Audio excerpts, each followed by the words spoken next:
ठीक बाबा छोड़ ना हम बजा लेंगे।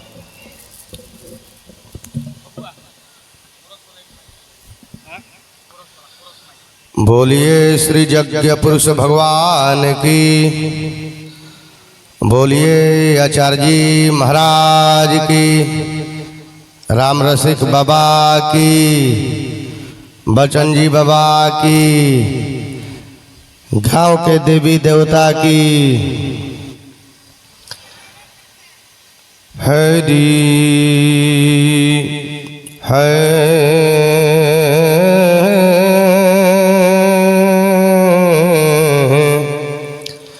हरि ओम। गंगा तरंग रमणीय जटा कलापम गौरी निरंतर विभूषित वाम भागम नारायण प्रिया मनंगमदापहरम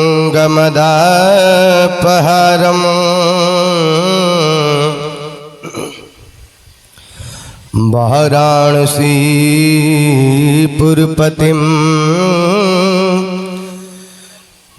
भज विश्वनाथम। राम कथा जह कोई कहे तह तह पवन कुमार। सिर कर अंजुलि धरी सुनता बहत नयन जलधार। आइए दोस्तों कर्म लें अपने अपने सत्कर्म का।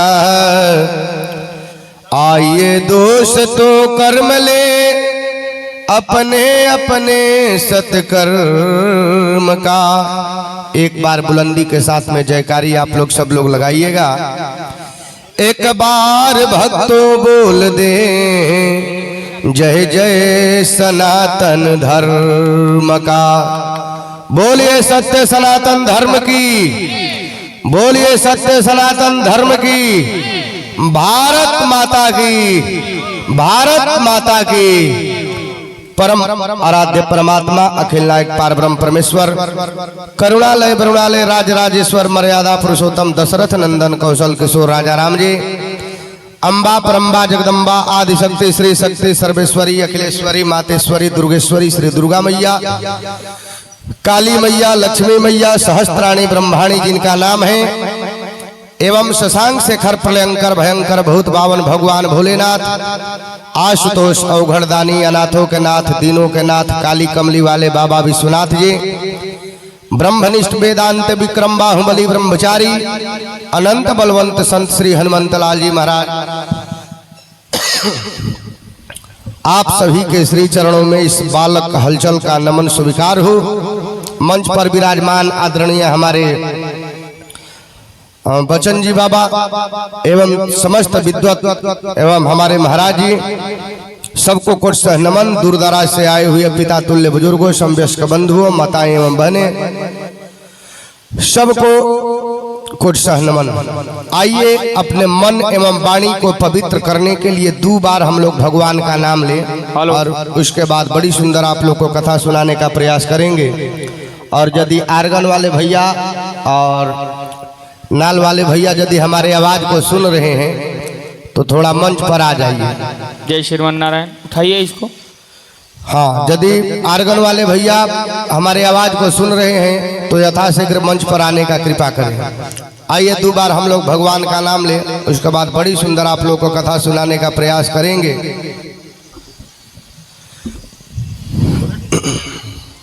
इको थोड़ा डलवा दीजिए। सीताराम सीताराम सीताराम सीताराम सीताराम सीताराम सीताराम सीताराम इको डाल दीजिए राधे भैया। श्याम राधे श्याम राधे श्याम राधे श्याम राधे श्याम राधे श्याम राधे श्याम राधे श्याम सीताराम सीताराम सीताराम सीताराम सीताराम सीताराम सीताराम सीताराम बजरंग बली के दल में इनकी महिमा भारी है। बजरंग बली के दल में इनकी महिमा भारी है। बजरंग बली के दल में इनकी महिमा भारी है। बजरंग बली के दल में इनकी महिमा भारी है। ध्रुव और विभीषण को भी ये तो बूटी प्यारी है। ध्रुव और विभीषण को भी ये बूटी तो प्यारी है। नारद के बीणा से निकले, नारद के बीणा से निकले निकले ये सुंदर तान। सीताराम सीताराम सीताराम सीताराम राधे श्याम राधे श्याम राधे श्याम राधे श्याम राधे श्याम राधे श्याम। राधे श्याम राधे श्याम। आइए प्रेम के साथ में हम लोग दो बार भगवान के नाम ले बड़ी सुंदर कथा सुनाएंगे। आज तो कथा का विश्राम दिवस।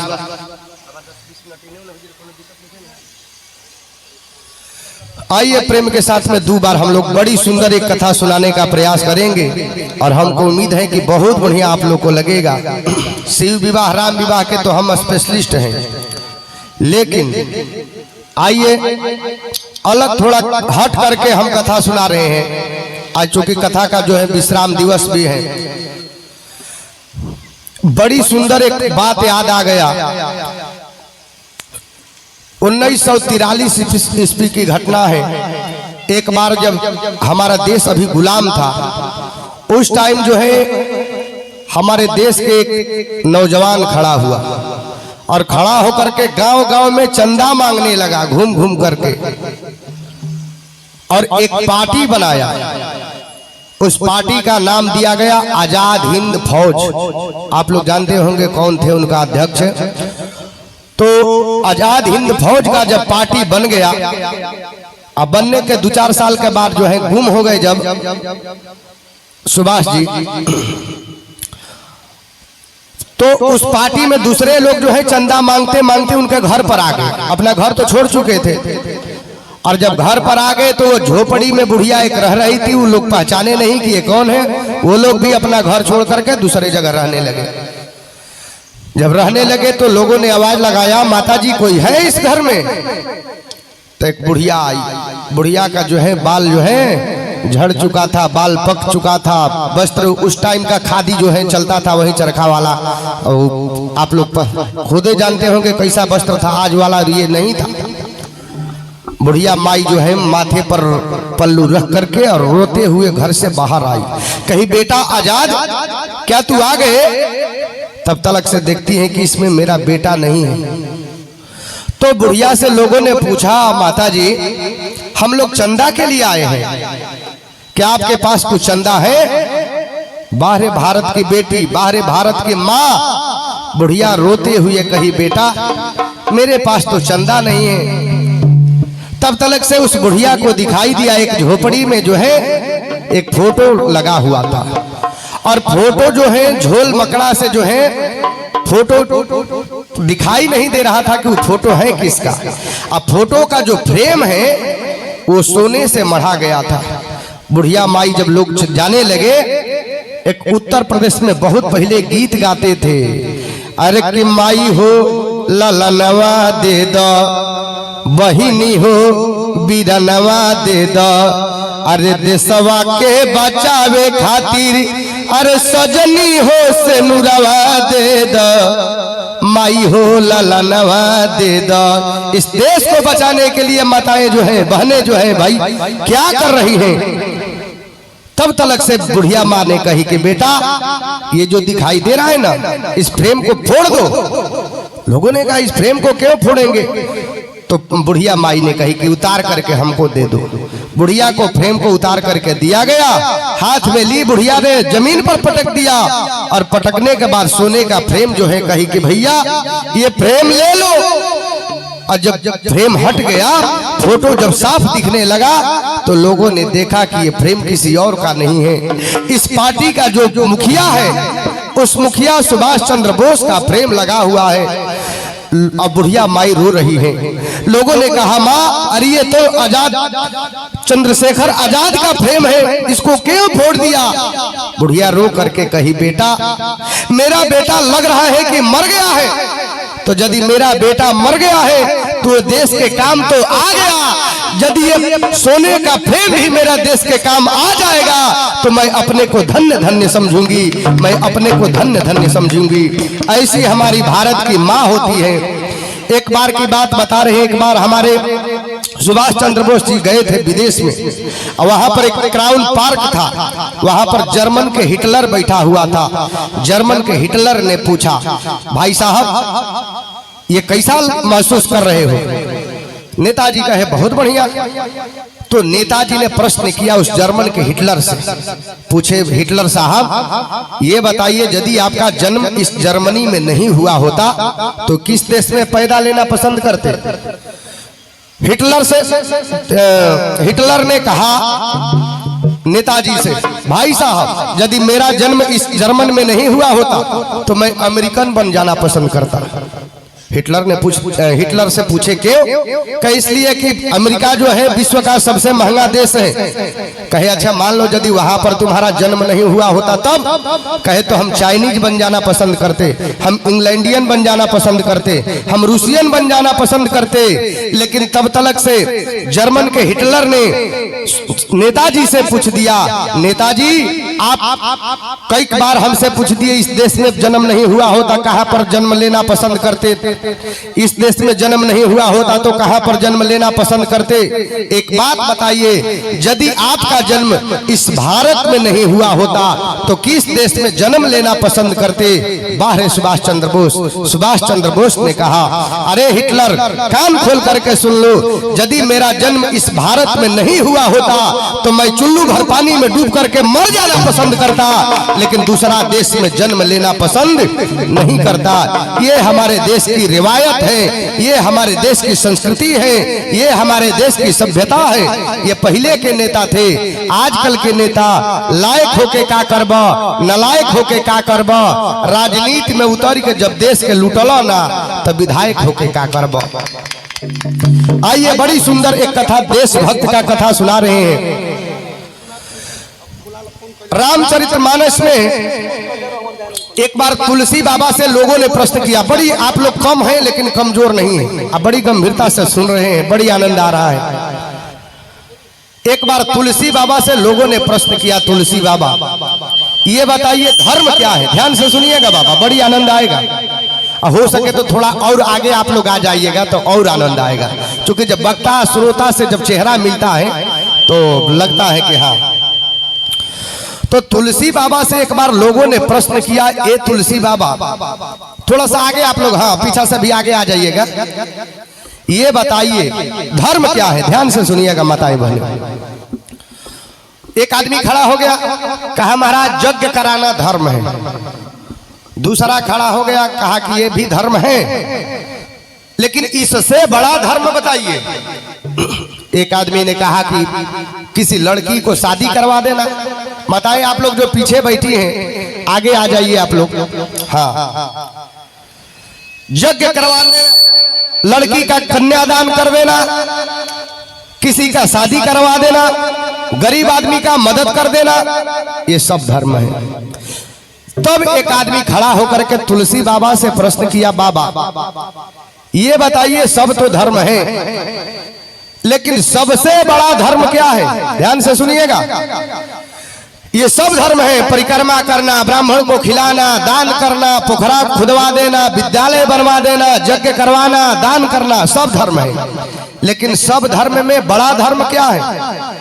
तब तुलसी बाबा जो है लिख रहे हैं सब धर्म है लेकिन सबसे बड़ा धर्म बता रहे हैं कौन है।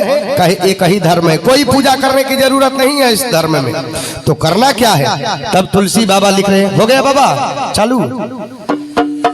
लिखे धर्म न दूसरे सत्य समाना, आगम निगम पुराण बखाना। केवल सत्य बोलिए, इससे बढ़कर के कोई धर्म नहीं है। अब ध्यान से सुनिएगा, बड़ी आनंद आएगा माता जी। यही बात जो है वेद व्यास जी से पूछा गया। वेद व्यास जी, इस संसार में सबसे बड़ा धर्म क्या है। तुलसी बाबा तो कह रहे हैं धर्म न दूसर सत्य समाना, सत्य से बढ़कर के कोई धर्म है ही नहीं। लेकिन आप क्या कहना चाहते हैं। तब कहते हैं, कहे सच्चिदानंद रूपाय, भागवत जी का पहला श्लोक, विद्वान आप लोग बैठे हुए हैं। कहे विश्वोत्पत्त्यादि हेतवे, भगवान का नाम क्या है, सच्चिदानंद। सत्य चित्त में आनंद जो करने वाले हैं, और सत्य क्या है, वही सच बोलना। कहे सच्चिदानंद रूपाय विश्वोत्पत्त्यादि हेतवे, तापत्रय विनाशाय श्री कृष्णाय वयम नुमः। हे सच्चिदानंद, आप तीनों ताप को, दैहिक दैविक भौतिक तापा, तीनों ताप को मिटाने वाले हैं, आपको हम प्रणाम कर रहे हैं। इसी बात को रहीमदास से पूछा गया। अच्छा रहीम बाबा ये बताइए धर्म क्या है। मंदिर में जाना, कहना ना। पूजा करना, कहना। लड़की का कन्यादान करना, कहे ये भी है, लेकिन सबसे बड़ा धर्म नहीं है। तो सबसे बड़ा धर्म क्या है। कहे साच बराबर तप नहीं, साच के बराबर कोई तपस्या नहीं है। और कहे झूठ बराबर पाप, और झूठ से बढ़कर के इस संसार में कोई पाप के फैक्ट्री नहीं है। कहे जाके हृदय साच है, ताके हृदय आप, और जिसके हृदय सच्चा है, हम लोग भोजपुरी में कहते हैं कि जेकर सच्चा हृदय होला नु, भगवान उकर मदद करेला। तो भागवत जी में ऐसा लिखा गया है, जो व्यक्ति केवल 40 दिन तक सत्य बोलेगा, ज्यादा दिन नहीं, केवल 40 दिन तक जो व्यक्ति सत्य बोलेगा, उसको भगवान कृष्ण का एक दिन दर्शन निश्चित हो जाएगा। इतना महत्व है। तब तुलसी बाबा से लोगों ने पूछा, तुलसी बाबा ये बताइए, आखिर इस संसार में कोई ऐसा है जो सच बोला है और सच बोल करके भगवान को पा लिया है। तो तुलसी बाबा कहते हैं, बोले परहित सरिस धर्म नहीं भाई, पर पीड़ा सम नहीं अधमाई। दूसरे को सुख देने से बढ़कर के संसार में कोई धर्म है ही नहीं। हमनी के बाबा का करतन जा, अपना दुख से ज्यादा दुखी नहीं की जा, पड़ोसी के सुख देख के ज्यादा दुखी बन जा के कर दूताला कैसे बन गई। हाँ, एक बार हमनी के जात रही जा कार्यक्रम में माता जी, आ कार्यक्रम में एगो आदमी कार लेके अइले, बैठा दिले हमनी के। जैसे मान ली नगवा आवे के बाद स्टेशन डुमराव से जब हमनी के चलनी जा, तो भोजपुर एक आदमी मिल गए, कहाँ जाना है, तो जाना है डुमरी, बैठ जाइए। फिर रास्ता में केहू मिल गई आगे थोड़ा, कहाँ जाना है, जाना है डुमरी, बैठ जाइए। मतलब 10 आदमी का बैठा दिए। हम लोग जब उतरे तो धन्यवाद दिए, भाई साहब आपको बहुत बहुत धन्यवाद, आप भगवान जैसा है एकदम। जो मिल रहा था सबका मदद कर रहे थे। कहा पंडित जी हम मदद नहीं कर रहे थे। हम कहता जो आदमी मिल रहा था सबको बैठा लेते थे, यही ना मदद है। कहा पंडित जी हम इसलिए नहीं ले जा रहे थे मदद के लिए। हमने पूछा तो क्यों। कहा पंडित जी असल में हमार करवा पुरान बा, अब बैटरी नहीं खे, तब बंद हो जी तो ठेली के ऐसे ठेले खाती है लोग के पकड़ ले बन मनी है देखे। मतलब स्वार्थ हर चीज में। अब विचार करिए भैया, हो गई ना बन पाई। अरे भैया हम कल रहते पवित्र बाबा तो ले ले आई रहती अपन कलाकार न, हम जाना तनी ना। हम बराबर कही ना, जहाँ चार चमार तहाँ बात हमार। जहाँ चार चमार तहाँ बात हमार, जहाँ चार पसवान तहाँ बात पहुँचे आसमान, जहाँ चार आहिर तहाँ बात गहिर, जहाँ चार कुर्मी तहाँ बात घुर्मी, जहाँ चार राजपूत तहाँ बात मजबूत, और जहाँ चार पंडित तहाँ बात खंडित। अब टेंशन भइल हो कि बाबा जम मत जास, चार गो गजेड़ी ट्रेन में चल जाई तो एक संगे हो जाई, लेकिन चार गो विद्वान 4 दिन एक मंच पर बोल देस बढ़िया से, वो भगवान के कृपा बा। हाँ, तो आई हमने के भगवान के सुनावे के कोनो साउंड से हमने के अंतर नहीं के। अब ध्यान दी, पूछल गल कि तो के भगवान के पाले बा, सच बोल के कहले सिबी दधीची बलि जो कछु भाखा, तन धन तजेऊ बचन पनु राखा। राजा शिवी इतिहास गवाह है, परीक्षा लेने के लिए जब चले आए अग्नि देवता आ गए शिवी के पास में कबूतर बन करके, महाराज मुझे बचा लो। कहे चिंता मत करो, ये राजा ऐसा है ना जो वचन दे देगा वो पूरा ही होगा। सब लोग इतिहास जानते हैं, उधर जाना नहीं है हमको। अपने शरीर का बोटी बोटी दान करके एक पलड़ा पर रख दिए। क्यों? क्योंकि क्षत्रिय जो एक बार बोल देता है, कहे रघुकुल रीत सदा चली आई, प्राण जाई पर बचन न जाई। जो बोल देगा भले प्राण चला जाएगा लेकिन वचन जाने वाला नहीं है। एक बार तो हम लोग छपरा में कथा कर रहे थे, एगो बाबू साहेब मिल गए। बाबू साहेब से पूछे पहला साल जब गए, बाबू साहेब उम्र कितना है आपका? कहे बाबा ये 60 साल। दूसरा साल हम लोग जब गए, कहे बाबू साहेब उम्र? कहे 60 साल। तीसरा साल गए, पूछे बाबू साहेब उम्र? कहे 60 साल। 5-6 साल लगातार गए, हम जब पूछ रहे थे तो कहे बाबा 60 साल। हम कहे बाबू साहेब सबके उम्र बढ़ेला राउर सेम रहेला? कहे बाबा पंडित जी हम बाबू साहेब हैं, एक बार जब कह दिया नहीं तो बढ़ी घटी ना। रघुकुल रीत सदा चली आई, प्राण जाई पर वचन न जाई। जब कह दिन